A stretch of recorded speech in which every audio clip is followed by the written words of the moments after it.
this is Lisa from Mobile Tech Review, and it's a smackdown between two of the highest end 13.3-inch Ultrabooks on the market running Intel Haswell CPUs. Here we have the Samsung ATIV 9 Plus, pretty in metal, and here we have the Asus Zenbook UX301, pretty in Gorilla Glass 3. And we're going to smack them down now. Either way, you kind of have to like the color blue. Though Samsung calls their ATIV 9 Plus finish mineral ash black, it's really got a kind of slightly blue color to it. Matte, black, metal everywhere. Gorgeous. Contrasting sides that kind of make it look thinner because, well, it tapers, so it really it brings to light how slim it can look, even though it's not as slim as just the edges you see here. The sculpted sides we always like. Look, they're sheared off, just showing silver metal over here. Unique sculpted design. I have to say this is one of the most unique looking 13.3-inch Ultrabooks on the market. There is nothing else that looks like this. So, style points for the Samsung ATIV 9 Plus. But, we have the new kid on the block. Announced several months ago, finally hitting the market. Now we have the Asus Zenbook UX301. This is the LA configuration. DH71 for those of you who track this. Gorilla Glass 3. It's a nice deep blue. Very pretty. The Asus logo lights up when the laptop is powered on. Very good looking machine. Also very thin. Typical Zenbook look. A little bit MacBook Air inspired, shall we say. Blue everywhere. Perfect fit and finish here too. The Zenbook line has always been a high-end line, so we're not wanting for quality here. Bottom is good old-fashioned, safe and sturdy metal.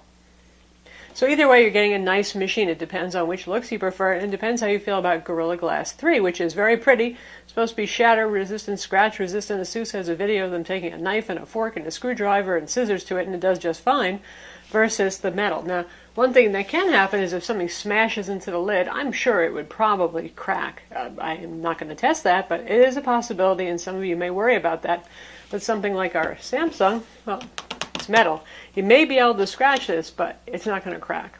Now, underneath the Asus, there is metal underneath the glass, so you're not stuck with a totally broken notebook, just one that's not as pretty should that happen. And it may never happen. We've seen a couple of different Gorilla Glass laptops on the market, and they have not particularly suffered ugly demises. In terms of ports, mostly similar here. With our Samsung, we have USB 3.0 port here. There's our micro HDMI port, proprietary Ethernet port. Dongle is included. Nice because it doesn't use up one of your USB ports. On the other side, and because this is so thin, that's why we have a lot of these micro and custom ports. We have micro VGA dongle not included, 3.5mm audio in your second USB 3.0 port. On our Asus, we have full-size SD card slot. There is an SD card slot on our friend, the Samsung, and it is underneath, interestingly, under a little door here. Card will stick about halfway out on either one of these. Back to our Asus, though. SD card slot right here, USB 3.0 port, mini display port. Nice to have that for those of you who have higher resolution monitors and you don't want to use HDMI. On this side, another USB 3.0 port. Since they're all 3.0, they didn't bother color coding them. There's our micro HDMI right there and our headphone jack. So with this one you get two display out options. With the Samsung, sure you do if you use that proprietary VGA adapter. Honestly, I would just use an HDMI to VGA adapter. But you could drive a VGA monitor and a HDMI. With this, you can drive an HDMI and a DisplayPort. Both of these have metal bottoms. You could remove them. Torque screws holding down our Asus bottom right here, and on the Samsung, we have teeny-weeny little Phillips head #1 screws. Not too hard to open up either of these. With the Asus, it catches a little along the hinge barrel, but don't worry, you're not going to break it if you take it off. Not a lot of upgradability. For both of these machines, RAM is soldered on board. They both use SSD drives. Now, the Samsung uses a more standard mSATA SSD drive, a little harder, easier to find rather, aftermarket. Both have socketed wireless cards. The Asus uses M2 form factor. It actually has two SSDs in a RAID configuration there, so a little bit harder for those of you who want to upgrade happily. Asus offers this with 128, 256, and 512 gigs of total storage, so there's something for everybody there. Now, in terms of internals, we get Intel Wi-Fi on both of these dual band, and that's a good thing. For the Samsung, it's 802.11bgn, the 7260. We have Wi-Fi 802.11n AC as well on the Asus. Both of them perform well, and they're very reliable. After getting those Windows 8 updates that updated the Wi-Fi drivers for both of these, we didn't have any problems. But for those of you who like AC and don't want to crack open the machine to switch a wireless adapter, that could be a selling point. They both have Bluetooth 4.0. So here's where the differences really begin to emerge, and that's with the internals. Now, granted, this all gets a little bit murky here because Samsung doesn't make as many PCs, overall laptops, nor do they sell in as big a volume as does Asus, who is around the 4th or the 5th largest PC maker, depending on whose statistics you look at. So, with Asus, you have different models that can meet different needs. For example, there's a UX302 LA as well with a 1080p display, more upgradable internals. There's the UX301 LA, also a Zenbook, several different models. With Samsung, they have to try to meet everybody's needs with the Samsung ATIV 9 series because, well, that's their one and only high end. There's the ATIV 7, but that hasn't been updated from Ivy Bridge. You get the idea. Anyway, Samsung, for the ATIV 9 Plus, $1399 gets you the base model, your usual Core i5-4200U, clocked at 1.6 gigahertz, 4 gigs of DDR3 RAM. Again, not upgradable. These have soldered on RAM. What you buy is what you're going to live with. And 128 gig SSD. The Asus, since the Zenbook UX301, formerly known as the Zenbook Infinity, was meant to be the very top, the apex of the 13.3-inch Ultrabook line. It starts with mostly higher-end stuff. Now, there is one configuration that you might find that's priced at $1699 to $1799. That has the same Core i5-4200U, but it has a 256 gig SSD in RAID 0 for greater speeds and 8 gigs of RAM, so they're not exactly comparable.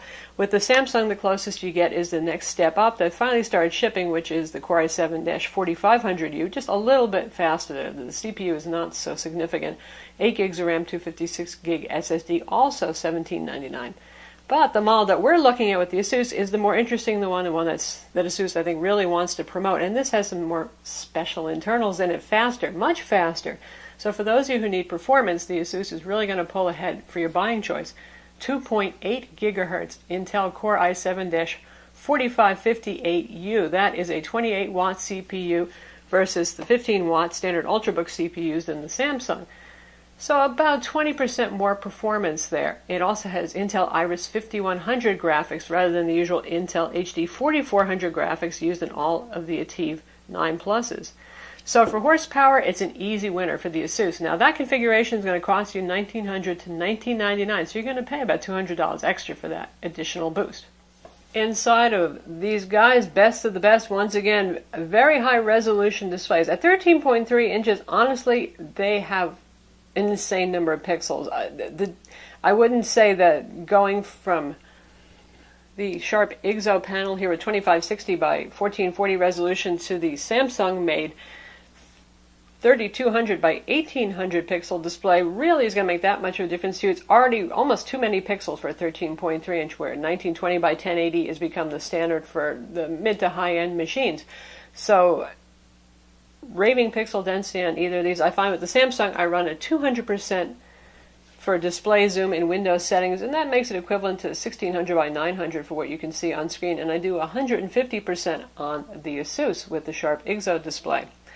The Sharp IGZO or IGZO display, much has been made of that, and the neat thing about it is brighter while using less power. So as you can see, this is a brighter display. It's noticeably brighter, honestly. They're both glossy displays. They do have to combat glare, but in terms of numerics, we have about 80 nits more brightness on our Asus. You'll see the difference. Out of the box, the color calibration on the Asus was absolutely abysmal. I don't know what they did there. Now, Asus has their splendid video where you can choose through several different color profiles. None of them are anything like calibrated. Both of these have been calibrated, which is why they look so similar now, using our Spider 4 Pro colorimeter to calibrate them. The Asus panel so far tops the charts among the best Ultrabooks in terms of sRGB and Adobe RGB color representation, wide color gamut. Now, it's a pretty close race, but we've got 98% of sRGB and 79% of Adobe RGB on our Asus.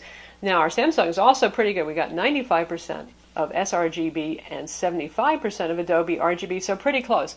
Now our Samsung panel here, I used in the Yoga 2 Pro and this Samsung ATIV Book 9 Plus when it came out, big to do about the fact that yellows look kind of mustardy, and that had to do with the fact that this is not a very powerful display, so they were running it not driving the yellows real high to try not to consume too much power. Lenovo fixed that in the Yoga 2 Pro with a firmware update that kind of improves things. And Samsung quietly released a profile color fix that would bring back your yellows. And that's only a problem when it's unplugged from power. When you plug it in, all the yellows look great. So we're just talking unplugged here. Anyway, I've been running that fix, and the yellows actually look quite nice. SpongeBob looks just like SpongeBob. The Best Buy logo looks the proper color yellow. So we're looking pretty close on the yellows. Still slight advantage to the sharp panel used in the Asus. That does bring down your battery life a bit. I lost about, on average, a half an hour of battery life, which gets to another point. Here we have the usual Intel ULV CPU that's used in Ultrabooks. Here we have something more powerful, 28 watts versus 15 watts. Both have about the same size battery that's sealed inside. I find I get about 6.5 hours out of the Asus and about 7 hours out of the Samsung, putting them on equivalent brightness settings. That is not significant enough a difference that I would make my buying decision based on that. Half an hour, you know.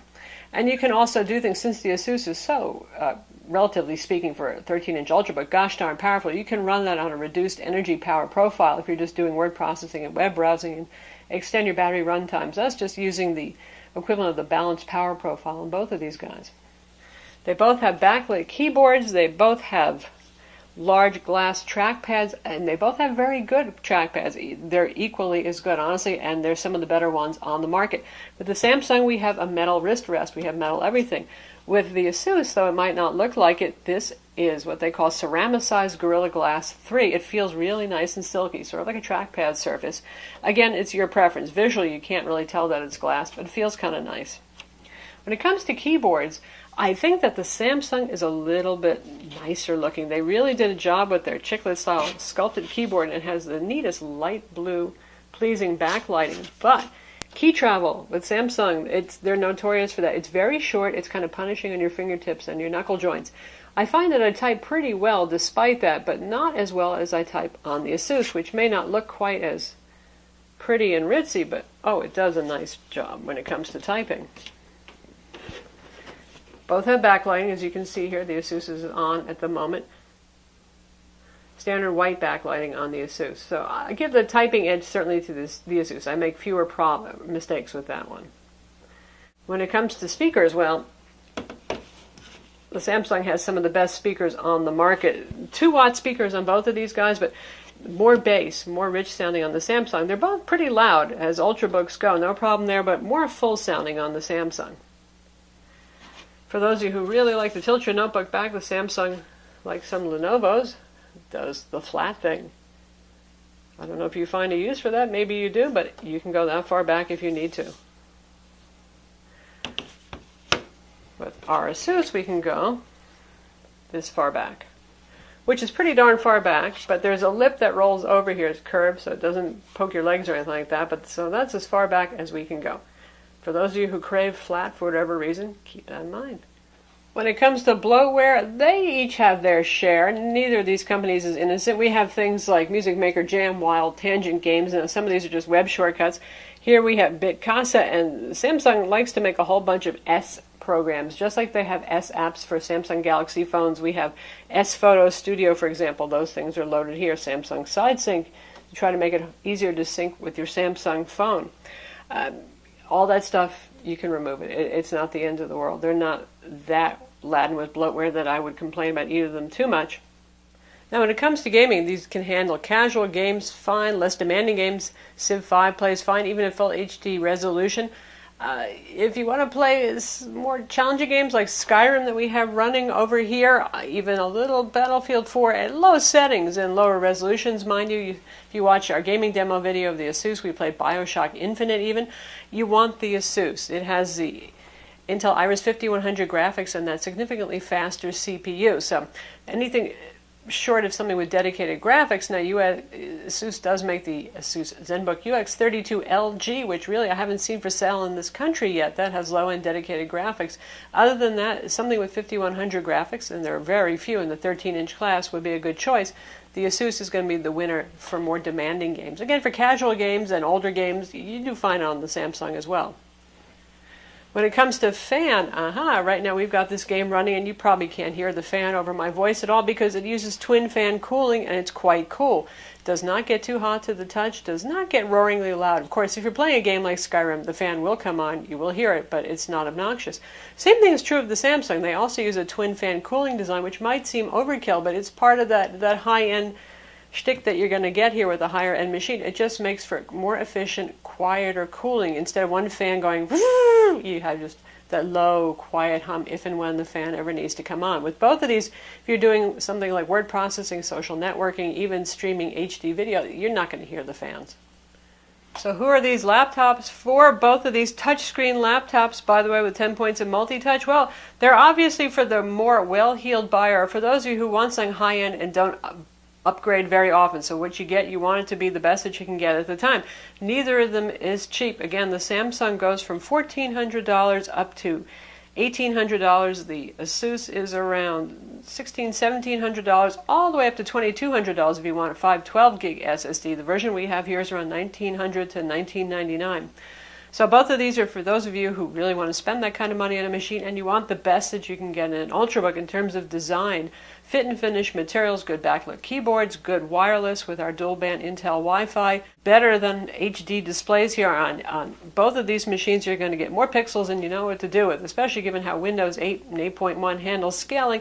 It does not a bad job, but some applications don't follow suit so well. In terms of which one is better for you, hopefully you know a little bit more. I would say for those of you who need the horsepower, the Asus is going to be the more attractive one, especially for those of you who don't upgrade very often, so the CPU and GPU won't be dated quite as quickly. And for those of you who say, oh my god, glass, what a pain in the neck, I'm just going to worry about it, then the Samsung, thin, robust, super strong. Neither of these have keyboard flex, neither of them has chassis flex. There is a bit of display panel flex on the Asus, there is none on the Samsung. In either case, though, you're getting one of the nicest Ultrabooks on the market in terms of fit, finish, styling, and components. So that's the Samsung ATIV 9 versus the Asus Zenbook UX301, the mid-high-end kind of configuration one right here. And as you can see, the prices are high for both of these. You're getting really nice machines, best fit and finish, some of the nicest internals, super high resolution displays. Either way you go. And in the end, it's going to come down to how much CPU performance do you need. If you need a lot, it's going to be the Asus. Versus, how do you feel about glass versus durable metal on the lids? Samsung, you know, you're not going to get too nervous. There's no glass involved. Either way, you're getting a nice machine. I'm Lisa from Mobile Tech Review. Be sure to watch our video reviews of both of these products, read our written reviews, and subscribe to our YouTube channel.